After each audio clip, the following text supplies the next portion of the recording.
Hello everyone, myself Komal Bhatti, and in this video we are going to discuss about the spare receptors, agonist, antagonist, partial agonist, all this. So first is spare receptor. Spare simply means unused.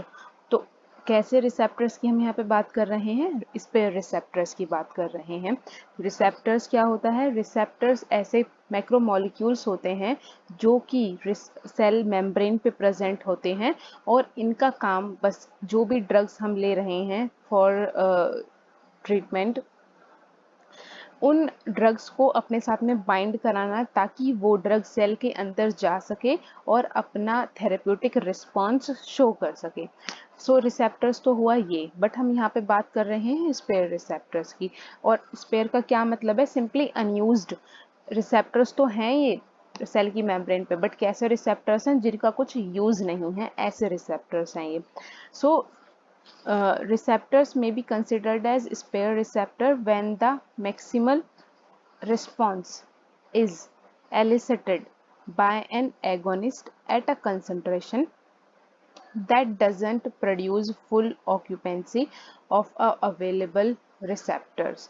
और simply हम इसको क्या कह सकते हैं? If an agonist can induce a maximum response while occupying less than 100% of available receptor. तो ये simply आपको यहाँ से समझ में आ गया होगा कि ये कैसे रिसेप्टर्स होते हैं, स्पेयर रिसेप्टर्स। सपोज एक सेल मेम्ब्रेन पे हमारी 4 बाइंडिंग साइट्स हैं, मींस 4 रिसेप्टर्स प्रेजेंट हुए हैं। तो जब भी हम कोई भी ड्रग एडमिनिस्टर करेंगे तो वो ड्रग 4 रिसेप्टर्स पे जाके बाइंड हो जाएगा और अपना मैक्सिमम रिस्पॉन्स ड्रग अपना शो कर देगा। बट ऑल टाइम ऐसा ज़रूरी नहीं होता है कि जो ड्रग है हमारा, वो अगर सेल मेम्ब्रेन पे 4 बाइंडिंग साइट हैं रिसेप्टर्स की या फिर 10 रिसेप्टर बाइंडिंग साइट्स हैं, तो वो 10 के 10 पे ही जाके बाइंड हो और अपना मैक्सिमम थेरेप्यूटिक रिस्पॉन्स शो कर सके। कुछ केसेस में ऐसा होता है कि रिसेप्टर, सपोज यहाँ पे हमने 4 रिसेप्टर का ही एग्जांपल लिया है, तो सपोज 4 रिसेप्टर्स प्रेजेंट हैं किसी भी सेल मेम्ब्रेन पे। 4 में से जो हमारा ड्रग है वो 3 रिसेप्टर पे ही जाके बाइंड करता है और 3 रिसेप्टर पे बाइंड होने की वजह से ही उसने अपना 100% रिस्पॉन्स शो कर दिया, जितना कि वो 4 रिसेप्टर के साथ में बाइंड करके दिखाता। तो 3 ही उसने यूज किया और एक रिसेप्टर क्या था हमारा, ये अनऑक्यूपाई रह गया, इसके पास ड्रग आके बाइंड नहीं हुआ।